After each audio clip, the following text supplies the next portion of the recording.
Good afternoon, friends, and very warm welcome to all on behalf of the IIA Bombay Chapter Women's Circle. Today, we have a very interesting topic reporting on internal audit function under CARO 2020 and various aspects related to the same. We have with us Himanshu Kishnadwala to take us through the nuances of the subject. He is a senior partner in CNK and Associates LLP and in practice since 1980. In fact, when I started my professional journey in 93, it was under his mentorship. He mainly oversees the audit and assurance practice of the firm, particularly audit of large companies, due diligence assignments, and conversion of financial statements from Indian GAAP to IFRS and US GAAP. He sits on the various boards of the companies and is a member of audit committees of various. Many of us must have read his books on accountancy and financial management. He's done graduation from Mumbai University. He's a past president of Bombay Chartered Accountants Society.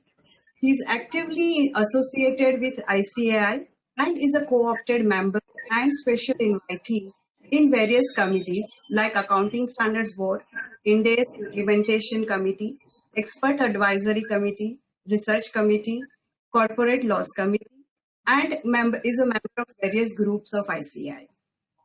Himanshu, thanks for accepting our invite. And with this, I will hand over to you the second. Am I audible properly? Yes, we can hear you. Okay.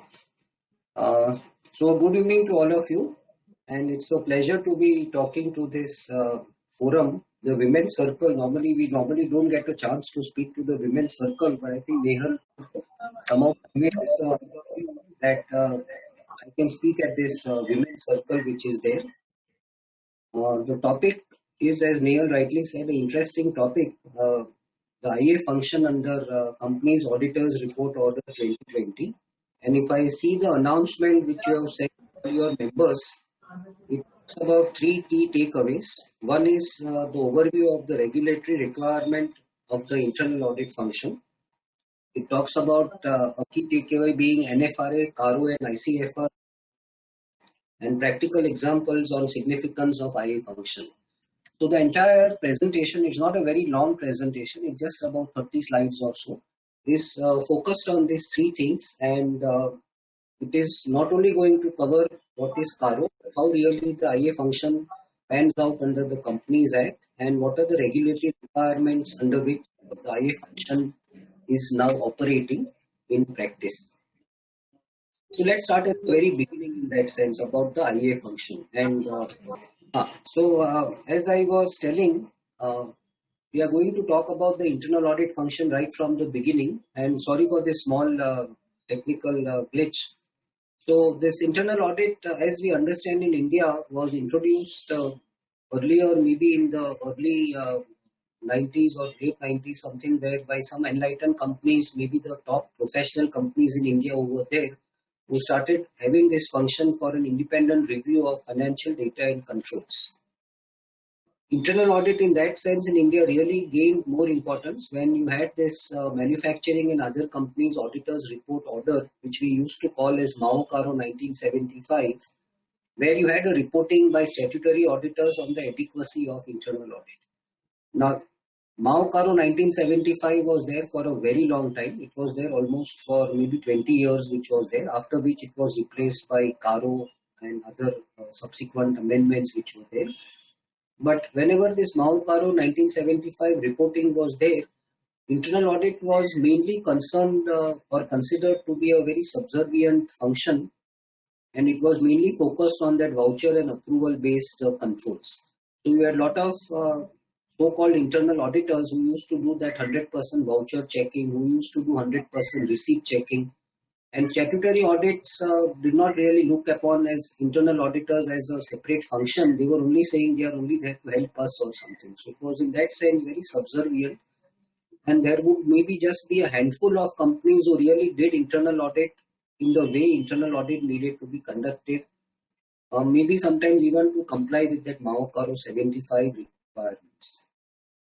It was in 2003 where when Caro 2003 brought in something more on internal audit, and that period coincided with this evolution of internal audit in other advanced economies. When the Sarbanes-Oxley Act came in US and the European economies, at that time internal audit really got the focus which is there and which has not stopped after that particular period which is there. Next, Nehal. So you had Caro 2013 and Caro 2016, however, which for some reason dropped the clauses on reporting on Caro. So 1975 you had Mao Caro, 2003 you had Caro 2003, but somehow after 10 years, Caro 13 and Caro 16 dropped that function.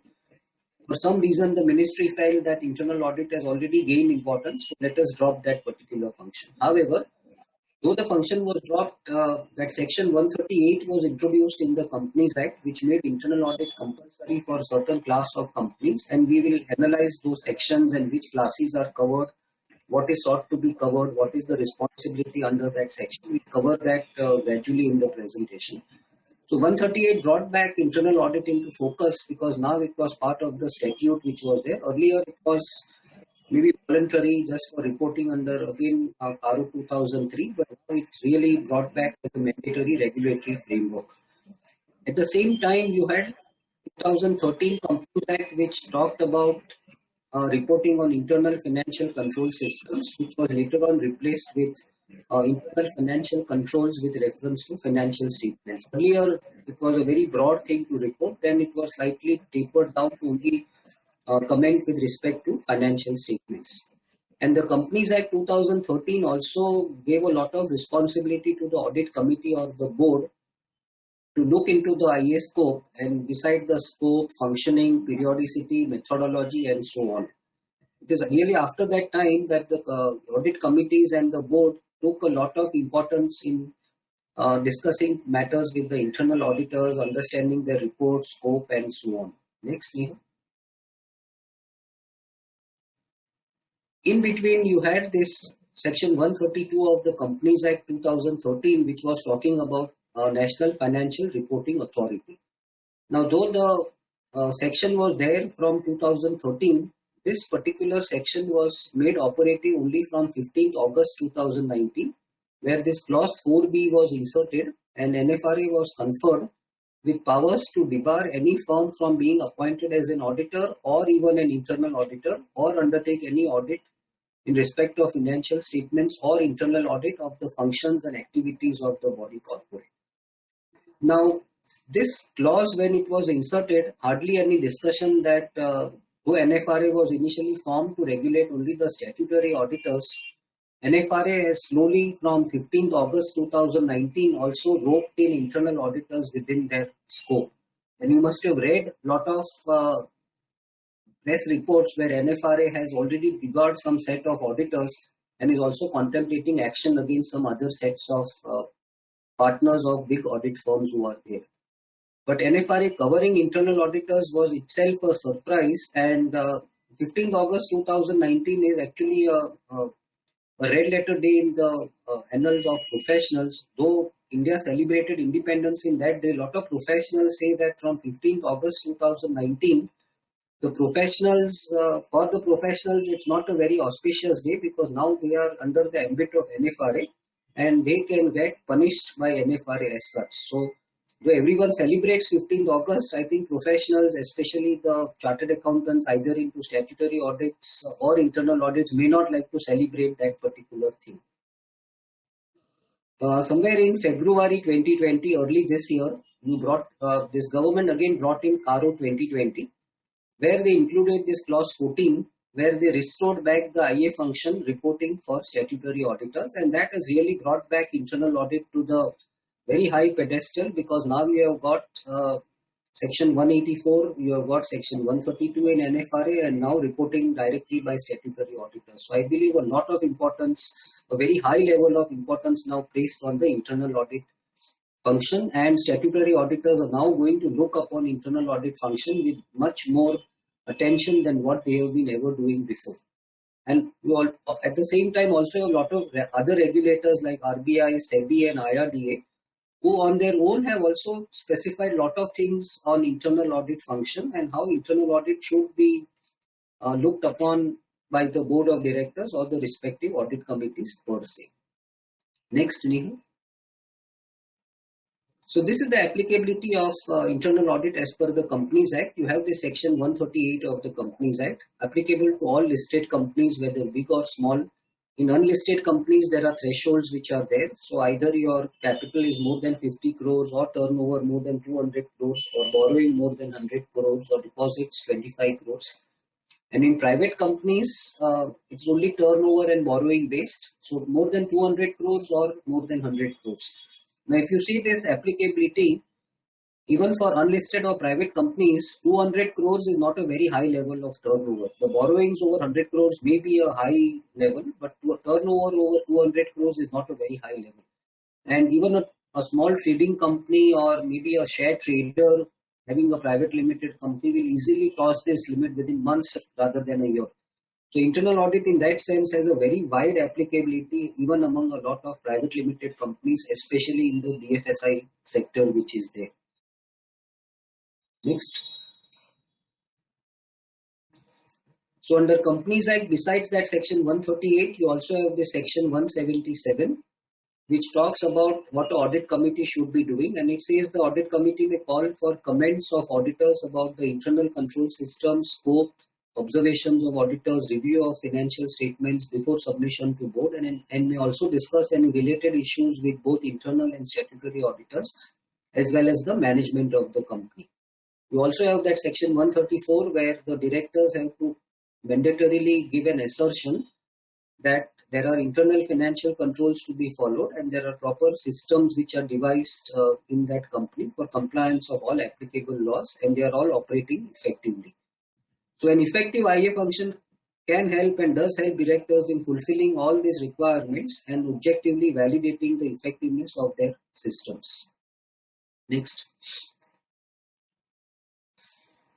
If you look at again further in the Companies Act or the other regulators which are there, you have got Companies Accounts Rules 2014, which again requires audit committee or the board shall in consultation with the internal auditors formulate scope, functioning, periodicity and methodology for conducting internal audit. Now this requirement is designed to emphasize role of audit committee in supervising the IA process.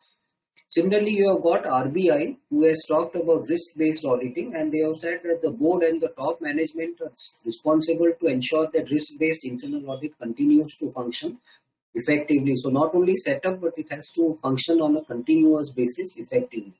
Insurance companies, again, IRDA guidelines clearly say that the board lays down policy framework to put in place the IA function capable of reviewing and assessing adequacy and effectiveness and the insurer's adherence to internal controls. So if you look at the Companies Act, you look at the RBI, you look at IRDA, they are looking to internal auditors as a key source of assurance as far as the controls, whether they are put in place and whether they are functioning properly. And they believe that his knowledge of management of risk can enable them to act as a consultant and catalyst to improve the organization's practices, risk assessment, and the management function in the company itself. Next. When you come to NFRA, as I said, NFRA is brought in internal auditors only from 15th August. Now, NFRA, if you look at the definitions of auditor, it only says the auditor who is appointed as an auditor under section 139 or under any other act for the time being in force. So the main definition of auditor in NFRA only talks about statutory auditors. But the operative clause of that NFRA rules and the Companies Act now says effective 15th August, NFRA can also debar internal auditors. So there may be a bit of dichotomy in the definition of auditor in NFRA, but when it comes to the section 132, where NFRA rules or NFRA section starts applying, it clearly talks about internal auditors.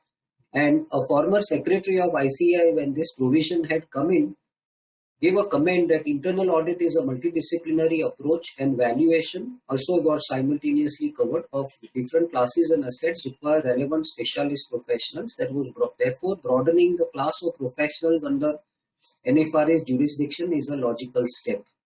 Now, a former secretary of ICAI saying this means a lot of things, because it means the institute has welcomed this particular provision, and clearly, therefore, internal auditors could be under the scanner as far as NFRA is also concerned. If you look further in the Companies Act, you have got section 212, which talks about this SFIO, which is Serious Frauds Investigation Office. Again, you read a lot of things about SFIO's actions in the press, and as per that section, the director of SFIO can cause affairs of a company to be investigated by an investigating officer who has the same powers of an inspector under section 217 of the Act.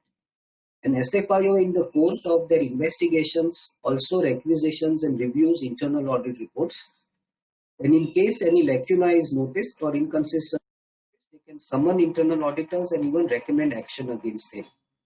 So this is one more level of persons who are now able to take action against internal auditors.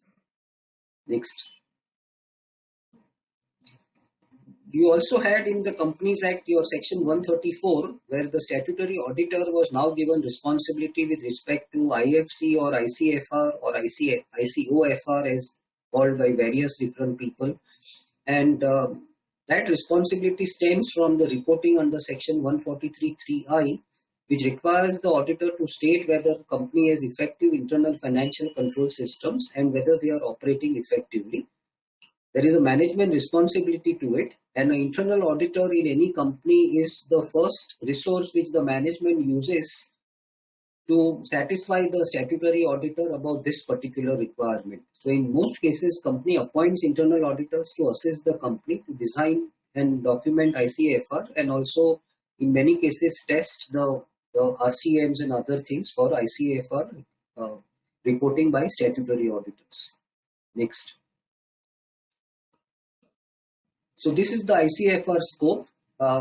In ICFR, there are transaction level controls which need to be tested, the controls on the financial books. Then you have got annual period closure and finalization controls. Now this controls your annual period closure and finalization controls in the last 6 months have gained a lot of importance, because earlier most of these controls worked on physical controls for excess physical security and other things. With the lockdown coming in, the annual and period closure and finalization controls have suddenly shifted online. So I believe a lot of companies have had to work overtime to change their controls and make sure that their closure and finalization controls are put in place, so that when the person is working online, when the auditors are working online, when all teams are working online, all controls are in place. Now that's the biggest challenge I believe faced by all the IT teams and the internal audit teams in the last 6 months, to put a new set of controls in place for the online working, collaborating and finalizing your financial statements. You also have these other two things: controls over unauthorized or fraudulent excess of the company's assets, which were always there since the last several years, and authorization control over flows of receipts and payments which are there. Next. Now the reservations on or adequacy of ICFR has also been subject to a lot of reservations by companies. When ICFR reporting first came in 2015-16, we had one company whose auditors gave an opinion which was a qualified opinion on ICFR. Very few companies tend to qualify, or very few statutory auditors tend to qualify ICFR.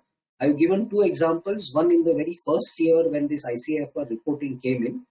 So these were two qualifications, that they did not have an internal system on execution of contracts, and one which is the latest one just for 18-19, where they have said that the control on revenue mapping in information technology needs to be further strengthened. So statutory auditors do take this reporting quite seriously in a lot of companies, and this is where the internal auditors, they also rely sometimes on internal auditors or what work they have done as part of their IA process which is there. Next. When it comes to now reporting by the statutory auditors on the adequacy of internal auditors, you always have to look on these clauses of CARO. Now you had CARO 2013 where you had clause 8, which was a restricted application that in case of listed companies having all these thresholds, you have to report whether the company has an internal audit system commensurate with the size and nature of its business. For some reason, as we said earlier, CARO 2013 and CARO 2016 omitted this particular clause. So this 4 or 5 years, there was no reporting by statutory auditors whether there exists an internal audit. And a lot of companies in this 5-6 years actually did not have an internal audit function if they were not really mandated under that section of the Companies Act. They said since statutory auditors don't need to report on this, let us remove the internal audit function, because in those cases they were merely taking those reports only for the sake of taking reports. However, CARO 2020 has brought back this, and the reporting though was to start from 1920 onwards. Because of this lockdown, they extended it by a 1 year period, and now the reporting starts for 2021 financial year, which means all reports which are issued from April 21 onwards by statutory auditors will have to give report to this clause. And they have said two things. First is whether company has an internal audit system commensurate with size and nature of its business, and will analyze what that means. Whether reports of internal auditors for the period under audit were considered by the statutory auditor. Now, that's a very interesting clause, because though the company may have an internal audit, whether it is commensurate or not commensurate, the auditor can very well say here that I have not considered the internal audit reports. And if that happens, so what could be the implications on the organization, on the internal audit functions? So that's a very interesting clause which has been now added by this CARO 2020, which is there, and we'll look at this little down the line. Next. Now this is something based on our practical experience which is there. How do internal auditors get viewed by the statutory auditors? Now statutory auditors, and this is obviously out of sheer experience of our office and all these years when we deal in audit committees, when we sit in audit committees. So statutory auditors normally consider themselves superior than internal auditors. Since a statutory auditor appointment is now for 5 years, the statutory auditors believe that the relationship with the management is more stronger. This can sometimes make them get away with comments in audit committees or even in reporting. Statutory auditors can sometimes get annoyed if internal audit includes points in their presentation which are also likely to be included by statutory auditors, maybe something on inventory, lacunas, inventory systems. So normally the internal auditor presentation precedes the statutory auditor. So if internal auditor includes those points, the statutory auditor sometimes feels lost because he feels my points are already now overtaken by the internal auditor. Statutory auditors can sometimes question the presence of internal audit teams while they are making a presentation to the audit committee. They believe that the IA teams do not understand financials, accounting standards, and so on. And this is again something which is seen in a lot of audit committees. If the internal audit firm size is much larger than the statutory audit firm, the statutory auditors sometimes start comparing fees, how expensive they are they really highlighting issues which are necessary, or is it for the sake of doing so, are they just trying to prove their function, or so on. Now, I'm going to pause here and ask some of you if you can just corroborate whether any one of you have observed such things. Now, this is an experience we have seen as statutory auditors in many companies, or maybe even as internal auditors, role which we are playing in several companies which is there. So, any comments on this, or anyone wants to say something on this? If anybody has any comment, can put in Q&A section or chat section. Are we allowing here people to just speak directly, or it's just a Q&A? No, they won't be able to talk. Okay. So, but this is the experience which is gathered over a lot of years as to how do statutory auditors view the internal auditors. And what we clearly understand, or what I clearly understand, that the SA and IA teams need to have a very good mutual understanding of their respective positions and the roles in the entity, and not compare the size of the SA firm or the IA firm or something. What is ultimately important is the role which they play and what is their position in the company. Now, whether an internal auditor is big or the SA audit firm is big hardly matters, because both are playing a different role. And instead of getting into some things which are pointed out there on some of these points here, it's better if they respect each other's positions and roles, and therefore it will help really both of them in that sense. Because sometimes what we have also seen is the, the the CFO and the accounting team sometimes can play the internal auditor against the statutory auditor or vice versa, and they get away with what they want finally in the financial statements which are there.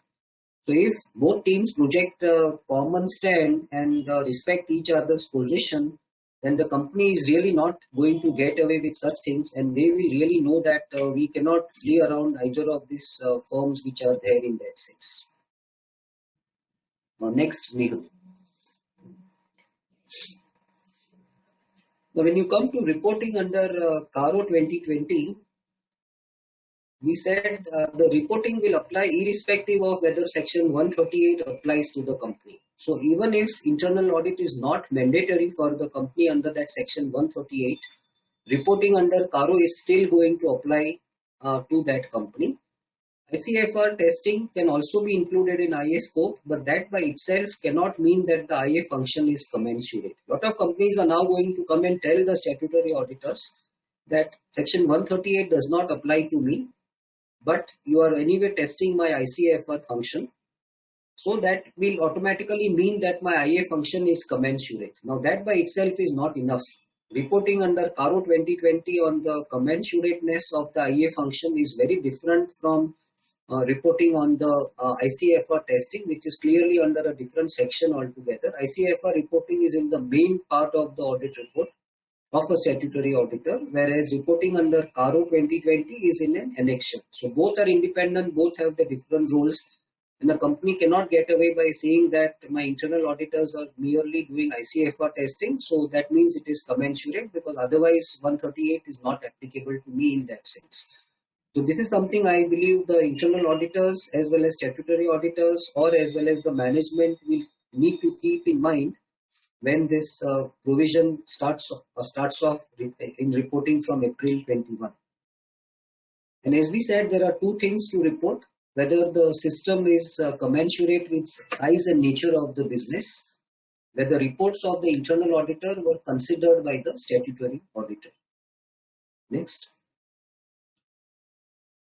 So the first, and when you come to this section 138, again the mandatory applicability, it says all listed companies apply and need to do an internal audit. Now what is the meaning of listed? Listed means on the last day of the balance sheet. So if my listing happens say on 25th March 2021, internal audit will apply to the entire year, because 138 looks at whether you are listed on the last day of the financial year.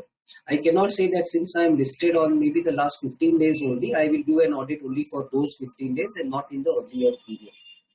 Internal auditors can be either individuals or firms or body corporate. The qualification could be a chartered accountant or a cost accountant or any other professional, which is surprising, but I believe that provision is there because sometimes there are corporate entities who are appointed as internal auditors. An internal auditor may or may not be an employee, which means it could be an external or it could be an internal auditor also. Now this section 138 gives rise to these three things, and this is something in practice not debated very openly, but we have faced this all the time. Now, does the internal auditor fall under the disciplinary mechanism of either ICAI or the Cost and Management Institute which is there? Now, this question arises because if an internal auditor is doing an assurance function, and as we all understand, any assurance function falls under a disciplinary mechanism, a lot of people come up and say that, oh, my internal auditor is a private limited company. So then, being a private limited company, they do not fall under the disciplinary mechanism. And though they may have some logic in arguing like this, with NFRA now coming in, even if you don't fall under the disciplinary mechanism, you will fall under a far higher mechanism, which is the NFRA mechanism, where they can discipline or punish the internal auditors as such. Personally, if you ask me, I would prefer to remain under the disciplinary mechanism of ICAI rather than get into the mechanism of NFRA. What has, however, happened in practice is, if you are an individual internal auditor or a firm of chartered accountants or cost accountants doing internal audit, you will fall under both mechanisms, the institute's mechanism as well as the NFRA mechanism which is there. The second point is, which in practice is sometimes debated a lot, is do internal audit reports need to be signed? We have a practice which is maybe a practice which we have borrowed from the countries and the Western firms, that internal auditors only make presentations at the audit committee. They only send presentations to the statutory auditors and they say that my presentation itself is my report which is there. If you ask me personally, a presentation does not amount to an internal audit report. It is merely a presentation of the observations within an internal audit report. So if I were a statutory auditor in any company, be it of any size, irrespective of how big or how great or how detailed are the presentations, they are still mere presentations. It needs to be backed up by a report which needs to be signed and the onus taken by a particular person or a firm. So the firm may as well say that I am enclosing here with, say, a presentation which contains my internal audit report, and the presentation is attached to that covering letter and duly initialed or something. But without a signed report, a mere presentation is not an internal audit report, and I would not hesitate to qualify in a company that the company does not have an internal audit report or an internal audit function if the reports are not available duly signed by the internal audit firm which is there as such. The third thing which we debate is this requirement of that unique documentation identification number required for IA reports, the UDIN as we understand in the Institute of CA fraternity. Now, since internal audit is an assurance function, all assurance function need a UDIN, and therefore, in my view at least, the UDIN is required to make an internal audit report authentic. Again, if you ask me, an internal audit report without a UDIN, without a signature, to me is not an internal audit report. And I would not hesitate to comment in the TARO or even in the audit committee saying that, yes, the internal auditors have made a presentation, but we have not been given a copy of their reports or an authenticated copy of their reports which is there, and we will accordingly put it in our reports. And we do tell this, and even at the audit committee at the highest level, that unless we get a signed internal audit report, you may not get a clean reporting under CARO or under that section 138 compliance which is there. I'm sure there would be a lot of questions on this because there would be a lot of thoughts on this or counterpoints on these three particular things which are there. Next. Now, coming back to the actual reporting which is there, whether the company has an internal audit system commensurate with the size and nature of its business. Now, when a statutory auditor is going to comment on this clause, he is going to look at two things. He is going to look at this standard on auditing at 610, which is with the heading using the work of an internal auditor. An internal audit in that standard on auditing is defined as a function of an entity which performs assurance and consulting activities designed to evaluate three things: the entity's governance, risk management, and internal control processes which are there. So this definition of internal audit as per the standard of auditing would require an internal auditor to cover these three things. And SA 610 also says that these are the 5 activities which IA function needs to perform: evaluating internal controls, examining financial and operational information, operating activities review of laws and regulations, evaluating risk management and governance policies. The same is put in the next slide in a little bigger chart which is there. So next one, Neha. So if you see those 5 activities which are included in the standard on auditing 610, what does an internal auditor normally do? These are the 5 things. Now, when I am reporting as a statutory auditor under CARO 2020, I am going to look at these 5 things and see whether the internal auditor scope includes all of these 5 things. Only yesterday we had a call. In this particular case, we are the statutory auditors of a large listed company. We had a call with the internal auditors to discuss the scope of the current year 2021. Now, the company CFO and the internal auditor, which happened to be a large firm, said that because of this lockdown and this COVID-19 situation, there is a lot of pressure on the cost. So the company has told us as part of the internal audit function to make a study of all the costs which a company has during the year and suggest what are the cost reduction measures.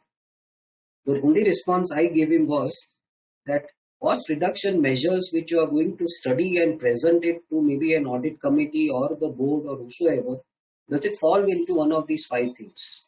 And if you look at these five things, reviewing your current cost and suggesting cost reduction measures may not fall in any of these five things. So I said you can do that maybe the whole year, but for me that is not internal audit, because internal audit would need these five things to be done which are there. And if your internal audit scope does not include reviewing your operating activities like your procurement, sales, payroll, banking, it does not include reviewing laws and regulation, does not include risk management or ICFR or operational information. For me, it's not an internal audit. Cost reduction is maybe a extra management function which you are doing and helping the management. Some people also say that I am going to suggest alternative process flows which are there. Now, suggesting alternative process flows again may not fall into this five activities which an internal audit should normally do. Now, this is something which needs a debate at audit committee, because again at the audit committee level, a lot of people need to be told that as a statutory auditor, when I am looking at the IA function and whether it is commensurate with the size and nature of your activities, I am going to look at these five things. I am not going to look beyond this. Whatever you do beyond this, to a statutory auditor may not look as internal audit in that sense. And again, the discussion is therefore, ours is a large company. I cannot cover all this in the same year because then it would require a lot of effort and cost by the internal auditors. So what therefore we say is that, okay, identify the universe or all your processes in each of these activities which are there. Out of that universe, come up with a scope which is a phased scope over maybe 2 or 3 years, which will cover each one within the universe, each activity within the universe, covering these five broad areas of internal audit function which is there as such. And only if that is available to a statutory auditor, either all these activities for the entire universe done in the same year or done in a phased program over maximum 2 or 3 years, and again endorsed by the audit committee, I believe only then a statutory auditor can say that your internal audit function is commensurate with the size and nature of your activities. Otherwise, it would be a wrong assertion if you are not evaluating such a thing as a statutory auditor. And for all people who are actually into internal audit or all companies who are attending this, maybe you'll have to look at this five functions and make out a scope which covers these five functions. Otherwise, I'm sure down the line, your statutory auditors are going to question you that is it commensurate with the size and nature of your activities of the company. Next, Nehal. Yeah. So again, now to see whether it is commensurate with the size and nature of the business, the statutory auditors are going to evaluate these six things. The size of the department, whether it is external or internal, the qualification of the persons who undertake the internal audit, the reporting responsibility of the internal auditor. Does he report to the CFO? Does he report to the managing director? Does he report to the audit committee? Does he report to the board? Does he report to the promoters? That would be important. Involvement of the audit committee in formulating scope, functioning, periodicity, and methodology. In a lot of audit committees, a resolution is passed that we appoint so and so firm as the internal auditor, and the CFO is authorized to discuss the scope and finalize the scope. To me, that's a scope limitation because the audit committee cannot delegate this function in deciding the scope. There needs to be a detailed discussion and the scope minuted in the audit committee meetings. It cannot be delegated down the line to a CFO or maybe even a managing director. is the internal auditor using technical assistance for some things which he may not be competent of, and is there effective follow-up or action taken on the observations? Again, an internal audit report consists of two things. One is pointing out deviations from your existing processes, and the second is suggesting improvements on the processes. Wherever there are deviations in the existing processes, there a follow-up and action taken is mandatory. Whereas wherever the internal auditor is suggesting improvements to the processes, there you may not take an action because those are suggestions which are in that sense voluntary, and the company may decide not to follow on with those suggestions. But wherever lacunas or breaches are observed in your existing processes, that follow-up or action taken is almost mandatory.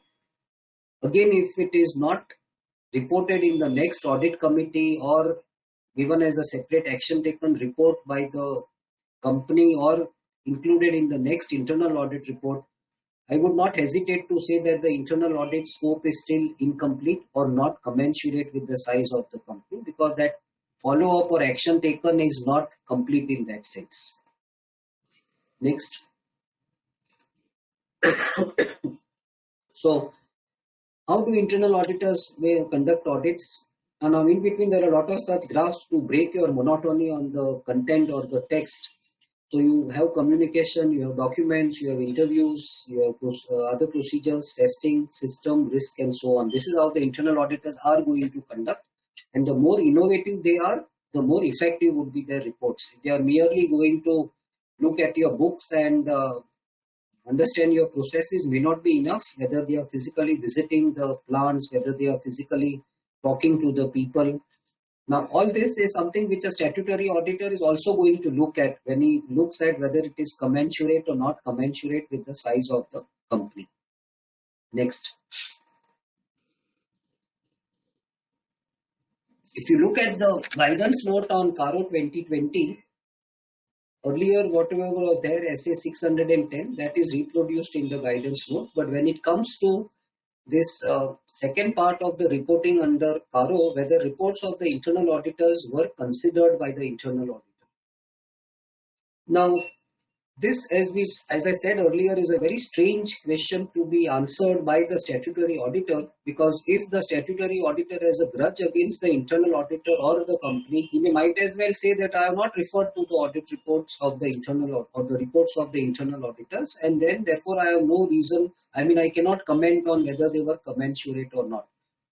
And the statutory auditor will be able to get away with it unless he is pushed by the audit committee to modify that part of his report under CARO.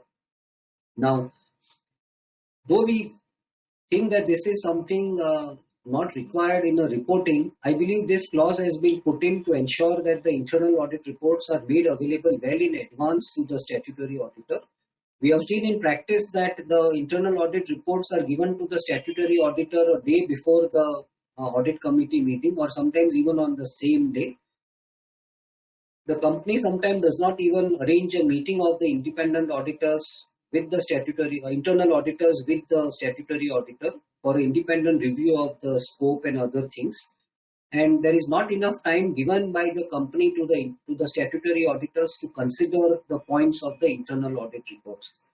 Now, we believe, or I would believe, that it is mainly because of these three things that this clause has come in, because the practice as seen in most of the companies is internal audit reports are made available very late to the statutory auditors. They are not having effective meetings with the internal auditors to understand what are their findings and how improvements are done or how actions are taken. And again, the management believes that internal auditor is something different, statutory auditors are something different. So there is no coordination made possible between the two in that sense. Now that is why this clause would have really come in. And when I say or write here that internal audit reports should be made available in advance, I am not talking of draft reports. I am talking of final signed reports. Because otherwise, as I said earlier, statutory auditors might as well say there was no internal audit and there were no reports to be made available to me, or they were made available to me at a very late stage, and therefore not is a scope limitation for me in that sense. So final signed internal audit reports need to be made available to the statutory auditor, irrespective of what he presents to the audit committee. The presentation may not be shared at all. That can be seen straight at the audit committee. But the reports, the findings, everything needs to be made available. And statutory auditors will have a right to even look at the working papers of internal auditors, because they are not sometimes bothered or concerned only with the final reports. They can also look at the draft reports, what is the response of the company, and based on that, what is the final report which is there. So if that SA 610 and this guidance note of CARO 2020 is looked at, statutory auditors can almost literally look down the files of the internal auditors and look at the even working papers of the internal auditors to identify issues if there are any. In practice, statutory auditors may not look at the working papers of the internal auditors, but they can certainly ask for the draft report, what is the response of the company to it, and finally what was the final internal audit report made available to or something. Again, in practice, there are a lot of cases where there are issues, points in the draft reports, but after a discussion, they are dropped in the final report. A statutory auditor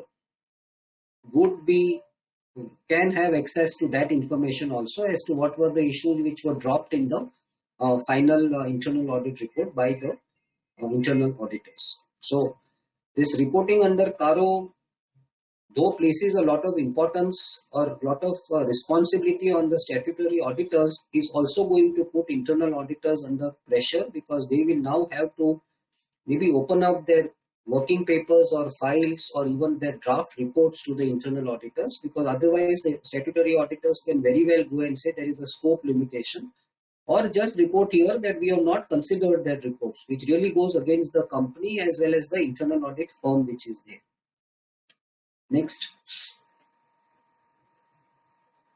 So how will SA normally or need to look at the IA function? They will determine whether the work is adequate for their external audit purpose, the planned effect of this work on the nature, timing and extent of procedures. They will need to evaluate their objectivity, their technical competence, whether they are exercising due professional care, likelihood of effective communication between the IA and the external auditor. They will consider the subjectivity and evaluation of audit evidence, assess risk of material misstatement at assertion level, and the scope and specific work of internal auditor. And one of the things which is also there in SA 610 is internal auditors need to be asserting as much professional skepticism as statutory auditors. And there have been some case studies at international level where you may have a big fraud which has been encountered in a company, and the internal auditors have come up and said, oh, we never thought that such a person would commit a fraud because that person was such a trusted person, was such a good person. And later on, it has been found out that the internal auditors did not exercise that professional skepticism which otherwise they could have exercised. And professional skepticism is again something which is there in the standards of internal audit. It's not just applicable to statutory auditors, also applicable to internal auditors. It's there in the international standards of IIA as well as in the standards SIA, which are issued by the Institute of Chartered Accountants of India. Next. Going further, how do SA look at the IA function? They rely on the work of IA function by using their work to determine whether that work is adequate for purpose of audit, using IA to provide direct assistance to appropriately direct, supervise and review their work. As statutory auditors, normally the statutory auditors, again from a risk perspective, identify the risks which are there. And depending on the risk, they decide whether they want to do a overall review analytical procedures or they want to do substantive procedures. If the statutory auditors get a comfort that the internal auditors have done a substantive procedure of some of the functions where they believe there is a higher risk, the statutory auditors will not then perform a substantive testing of that particular function, though they have identified as a risk. Now, this is where the both functions go hand in hand, and that coordination will actually help the company to cut down their cost as well as the timelines which is there. Take for a simple example like say payroll. In a say outsourcing company, payroll forms a very important part of the costs in a company. Statutory auditors have identified payroll costs as a high risk cost, and they start off with an analytical procedure. Now, in that analytical procedure, if they come to know that the internal auditors have looked at that process of payroll in a very detailed way, maybe over 1 or 2 quarters, then they may place reliance on that work done by the internal auditors and their reports and say that we are satisfied with just an analytical review of payroll. We ourselves may not like to do a substantive procedure on the payroll function because the internal auditors, as part of their scope, have done a very detailed review of that and which we are satisfied with based on their observations and the action taken which the company has given. Now, this is where that coordination between the statutory auditors and internal auditors becomes very important. And it's not just one meeting in the beginning of the year to decide a scope, or not just a meeting face to face in an audit committee where people meet each other over a cup of tea. It's that meeting quarter on quarter before the audit committee meeting, or maybe when the audit process starts, where statutory auditors can interact with internal auditors and decide whether they can eliminate some of their substantive testing based on the work done by an internal auditor. And the internal auditors will correspondingly have to respond and tell the company that we are going to do this process in such a way that it will give comfort to the statutory auditors. So get a meeting arranged so that our role which we perform is actually going to help someone else also and overall reduce the cost of the organization as well as uh, improve or meet all the timelines which are there. Next. So when statutory auditors discuss with the internal auditors what scope should be there, they also look at the formal risk assessment, the risk framework, the size of the business, nature of operations, the governance measures, including the reporting to the ACM or the board, related party reporting, fraud assessment, and so on. They are also going to look at this, which the internal auditors look at when they decide the scope. Next. Now, there are different forms of IA functions which are there. You have got in-house, you have got outsourced, and you have got co-sourced. Now, the statutory auditors will need to evaluate the form of internal audit and its effectiveness before relying on that function. So, if it is in-house, typically a statutory auditor may place less reliance because if it is in-house, he knows that the in-house internal auditor can be subjected to pulls and pressures from the management unless he is reporting maybe directly to the audit committee. But even in such cases, since he is being funded, he is a part of the organization daily, whether that familiarity threat comes in. Because if an internal auditor is internal, in the code of ethics, we call something called a familiarity test. He becomes so much familiar with the people of the company, with the processes in the company, that he cannot look through even some simple lacunas or inconsistencies which are there.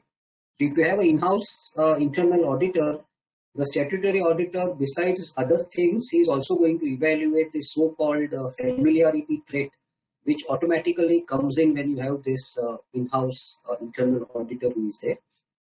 If your internal auditor is outsourced, again, the challenge for the statutory auditor is, does he understand the company properly? If he doesn't understand the company properly, then he is not doing a proper job. He is just giving a report which may not portray what are the realities in the company in that sense. So, in this case also, maybe a more detailed assessment may be required, a more detailed scope review may be required, even if it is an outsourced form of internal. A balanced model could be this co-sourced form of internal audit, which happens most of the times in a bank or a financial institution or an insurance company, because these institutions typically by regulation cannot outsource the full internal audit function. They need to have a in-house and they are allowed to co-source some of the functions. So if there is a co-sourcing function, it actually brings out the best of both the in-house function as well as the outsourced function. And if the co-sourcing is with the outsourcing firm which has adequate knowledge or adequate expertise, it actually makes things better for everyone in that sense, and which is brought out in the next slide as such. So in a co-sourcing model, most of the routine things are done within the company, but most of the high risk things or maybe the more technologically driven things, you are outsourcing it to the experts, so-called experts who are there. And you can have something like cyber risks, international tax compliance, fire safety, hazardous, which can be outsourced. Some critical functional reviews and confidential areas can be outsourced. Say, for instance, you are looking at related party transactions with the key management personnel. If you have an internal or an in-house internal auditor looking at related party transactions with key management personnel, he may not have the best of comfort, nor will the company have the comfort in sharing all the information with him. So that typically could be co-sourced, and that happens in a lot of big corporates, that the review of the related party transactions is outsourced, though otherwise all the other functions of internal audit are done internally with the company. Outsourcing sometimes also happens when there is a large volume of repetitive work and there is that staffing pressure within an organization. In practice, most people do that co-sourcing using that last thing which is there. They will outsource. They will outsource things where there is a lot of volume which is there as such. Next, Neil.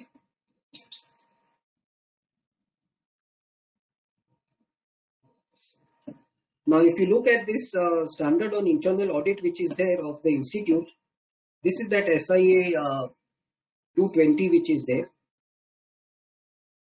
And this deals with conducting an overall internal audit. So there is a risk-based assessment model, a risk assessment interviews with the management, surveys of own process owners, integrated teams, process universe, location universe, and this the internal auditor will have to integrate within those 5 things which we saw earlier, what the statutory auditor is look at based on standard on auditing 610. So this 220, which is the standard on internal audit on conducting of overall internal audit, and the SA 610, if these two are integrated by the statutory auditor and the internal auditor, you have an effective scope which is going to be developed. Otherwise, your scope the best of the scope unless you are able to integrate these 2 things which are there. Next. Now these are some simple case studies which are there. So you have this G Private Limited having an annual turnover of 180 crores and borrowing of 30 crores. The auditors, means the statutory auditors, are of the opinion that entity is not covered under CARO 2020. Is the opinion of the auditor correct? Now, since there is no interaction which is really possible, I think the answer will also come up. But I can just give you a half a minute. Yes, the provisions will be applicable because, as I said, irrespective of whether that section 138 applies or not, reporting under CARO applicable to all companies, big, small, whether private, public, listed, non-listed, everyone it's applicable. Next. So you have the shareholders of COVID Limited, who are of the opinion that the company has conducted an official misconduct by appointing a cost accountant as internal audit head. Is the contention correct?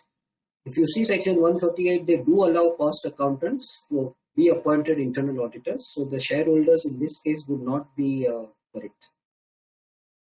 So 138 clearly allows internal auditors to be also cost accountants. Next, Neil.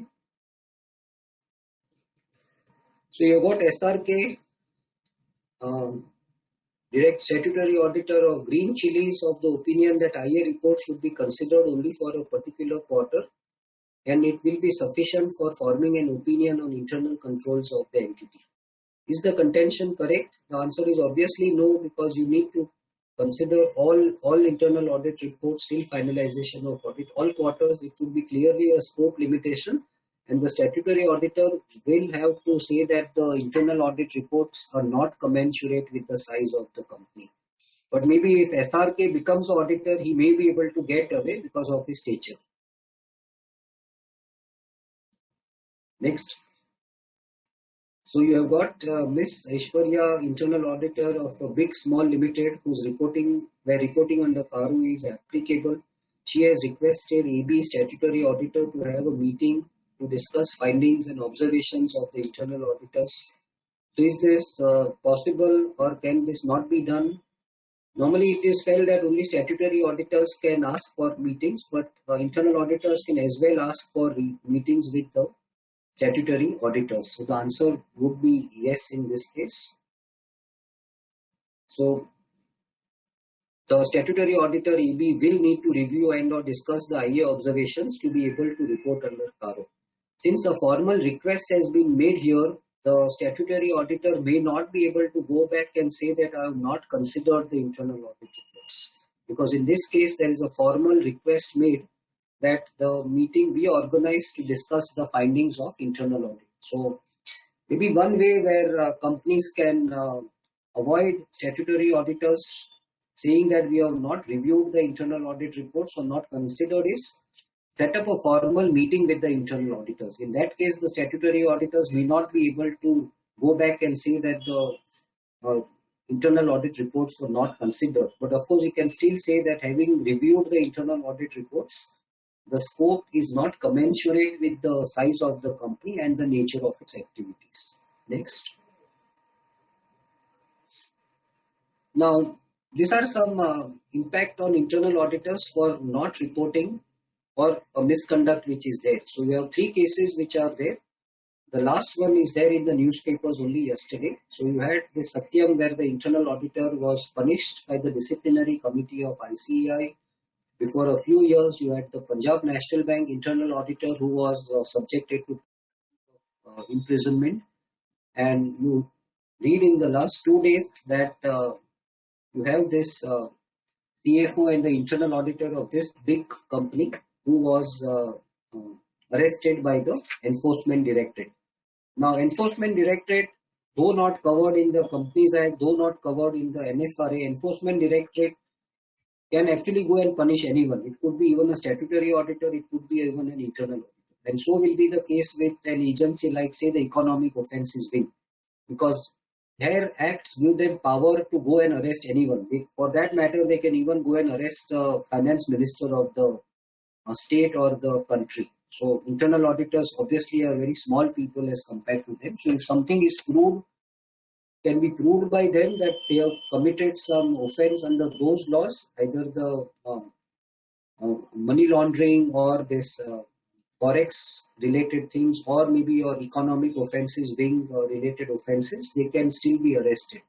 So 3 recent incidents where internal auditors were punished for their misconduct. Whether proven or not proven, we are not sure finally, but they have at least been punished and in many cases even imprisoned. Next. Now these are some last words on internal audit, and this is from Marlon Brando, which is from that movie series Godfather. And if you see that from an IA perspective, an internal auditor should be having this attitude. I don't trust words, I even question actions, but I never doubt patterns. I believe if you follow these 3 things, it covers your professional skepticism, it covers everything what really your standards on internal audit want you to do.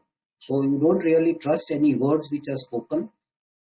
You can even question the actions, but if you observe any patterns while doing an internal audit, you have to raise an alarm, you have to raise that red flag that yes, I am seeing some consistent patterns and there is something definitely amiss or a red flag which needs to be brought to the audit committee's notice. From an audit committee perspective, they also have to accept this, that I respect those who tell me the truth, no matter how hard it is. There are a lot of times the audit committee believes that their company can never do anything wrong. And they sometimes tell the internal auditors, please have a relook at what your findings are, because we believe that everything is correct and we cannot go wrong anywhere.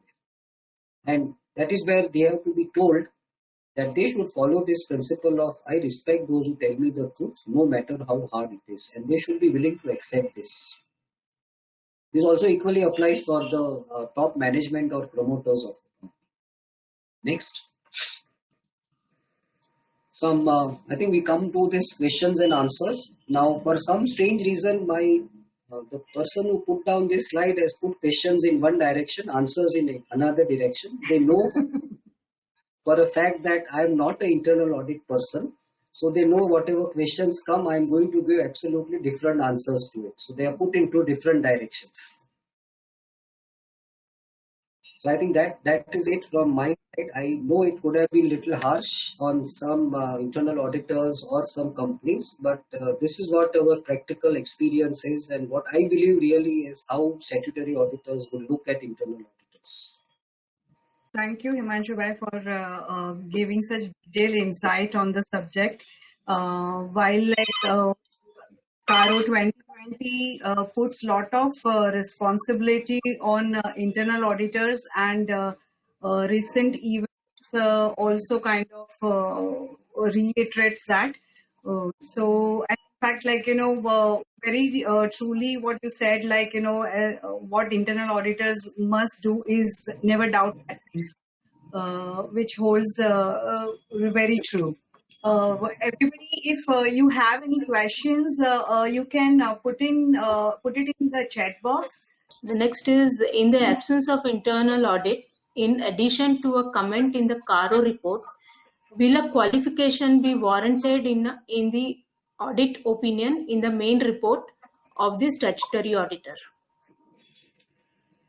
So if there is no internal audit function in a company, and this can be answered under two situations. One is that section 138 applies to the company, and the other is 138 does not apply to the company. If 138 applies to the company, there is a statutory requirement of doing an internal audit, and the auditor, the statutory auditor, if he believes that the company is so big enough that an internal auditor should have been there, he may write in his main report. It is not a qualification in that sense, but he can write in his emphasis of matter or other matters saying that the company has not complied with section 138, which requires them to appoint an internal auditor. And this is a clause where even statutory auditors sometimes comment that the company does not have a company secretary as required under the Companies Act. The same way they can write that it does not have an internal auditor as required under 138. Now, if the company is not mandated under section 138, besides reporting in Caro, he would not do any further reporting. Of course, he will have to do that much extra checking which is there, but if 138 does not mandate internal audit for that company, he will not do anything besides putting it in his Caro. Okay.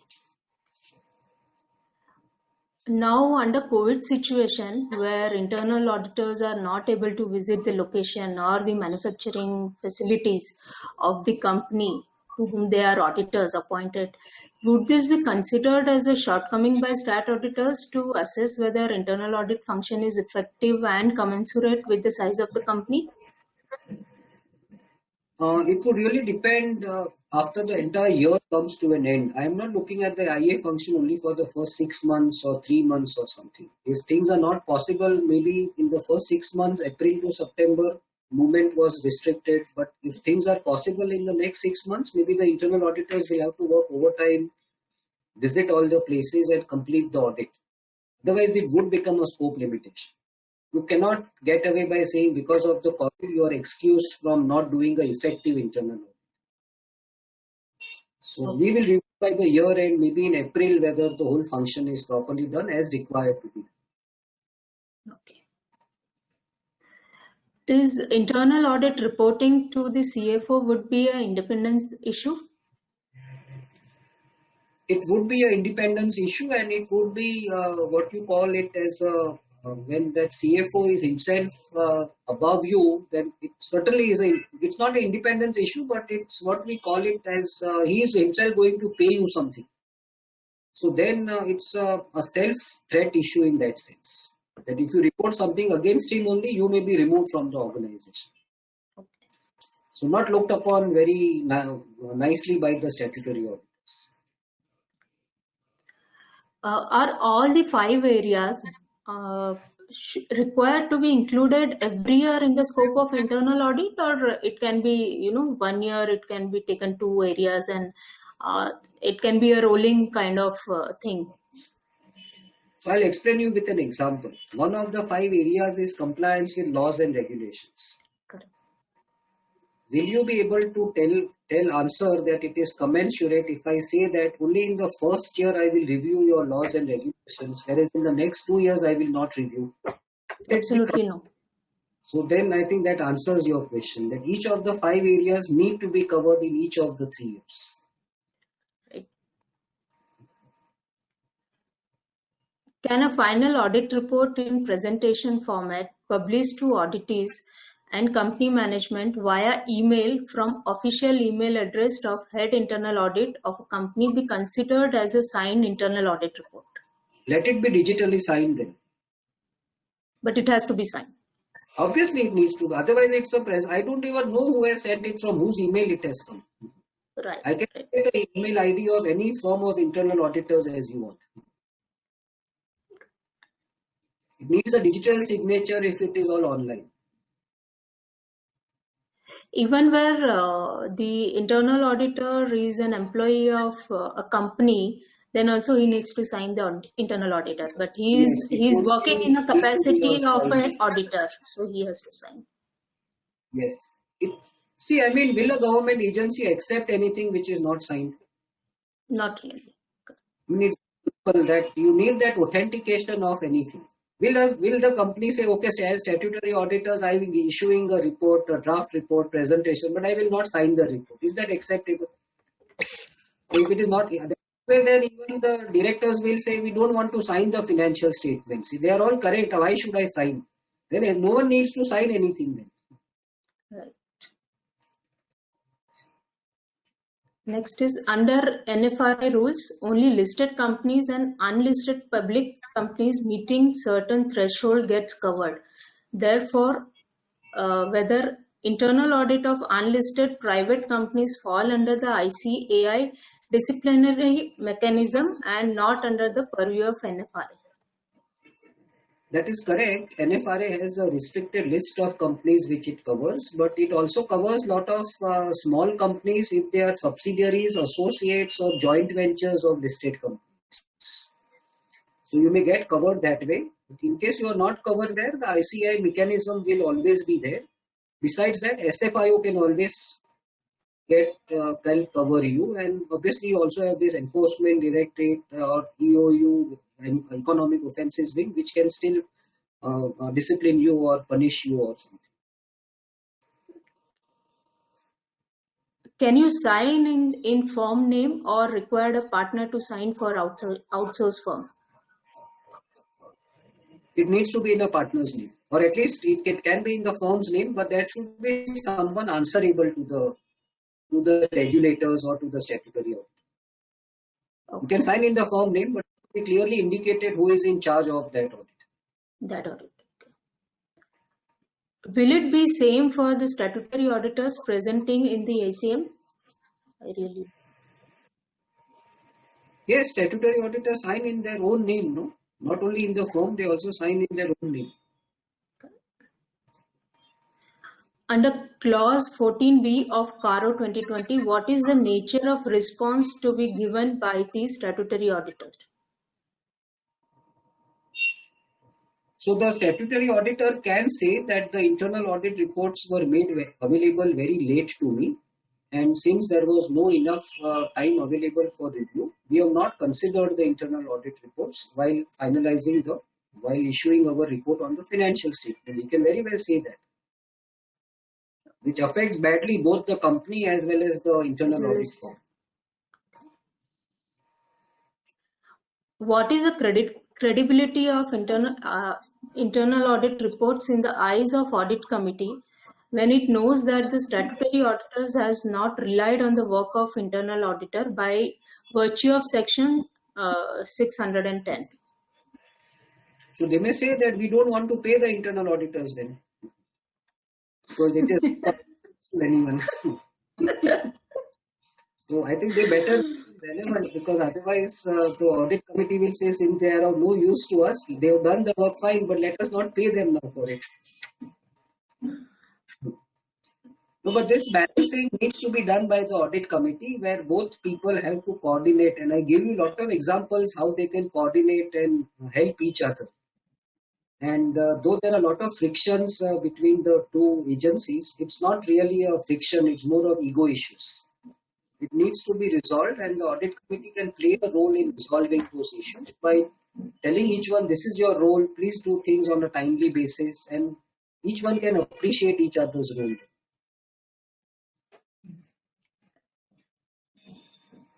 Right. I think the last question is repeating. Under section 610, the statutory auditors in performing his audit need not rely upon the work of the internal auditors. What is the impact of such non-reliance on reporting under clause 14 of para 3 of CARO 2020? So, if the internal auditor follows that SA 610 and he says, I don't want to rely on that work, which the standard tells him that in what circumstances he may not rely, then clearly under CARO he will say that the internal audit function is not commensurate because he's not been able to rely on them. At the same time, when he is conducting his own procedures on statutory audit, we have to get into much more detailed substantive checking. He may not be just able to get away with analytical reviews or something. So he'll be increasing his own work if he wants to report that I am not relying on the internal audit reports. But in cases where he really cannot rely, the internal audit reports are without any substance, then he will have to go through that extra effort to finally give his report. He cannot absolve himself of his responsibility of the true and fair report, irrespective of what the IA function is.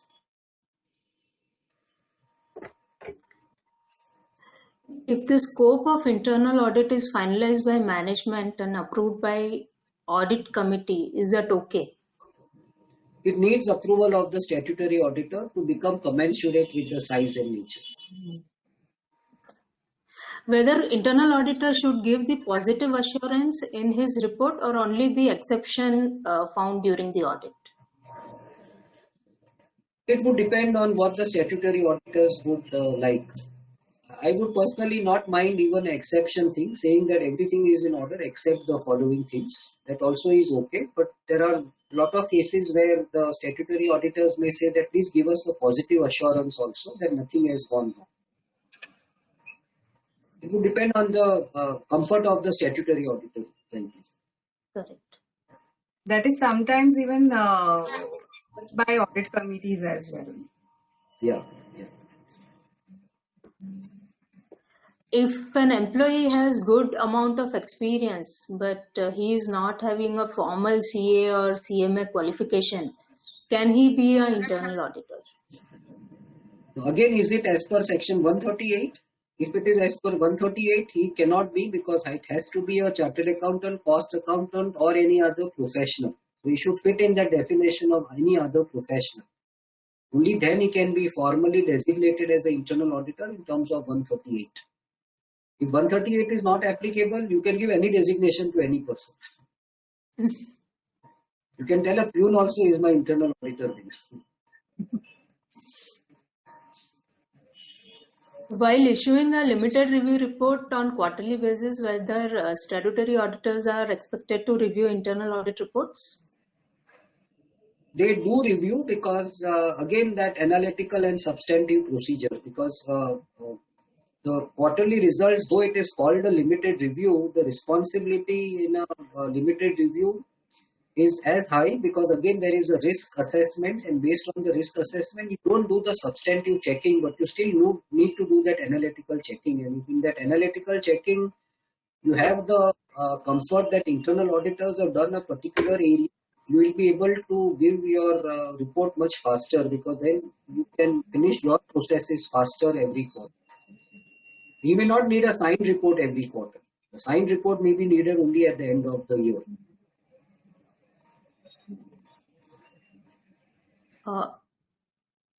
If internal audit itself is not applicable for certain companies as per Companies Act, then how do you report this in CARO? So in such cases in CARO, the statutory auditor will say the company does not have an internal audit. However, as per section 138, the company is not even required to have an internal audit. So Okay. it would be reported in a positive way rather than in a negative. Since the company does not require to have an internal auditor appointed as per the Companies Act, there is no internal audit conducted, and hence no question of commenting whether it is commensurate or non-commensurate with the scope of the science and operations. What is the definition and meaning of any other professionals? Can person having only CIA qualification be appointed as internal auditor? See, this would be defined not maybe in the Companies Act, but it would be defined in the maybe the General Clauses Act or something. But I believe the CIA should be considered a professional. Some, I think, formal postgraduate expertise on the subject. That would mean the professional who can be doing the internal audit.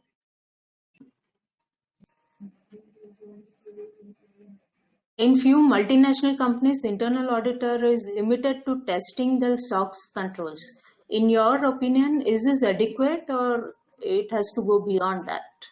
It would not satisfy the CARO 2020 test. Because those 5 things clearly are not covered there.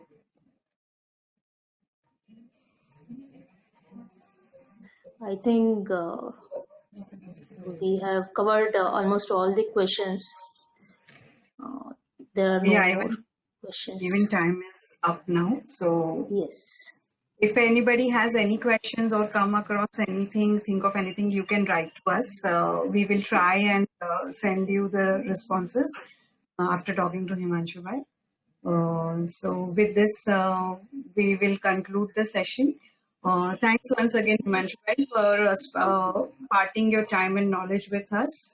And thanks everybody for joining us today.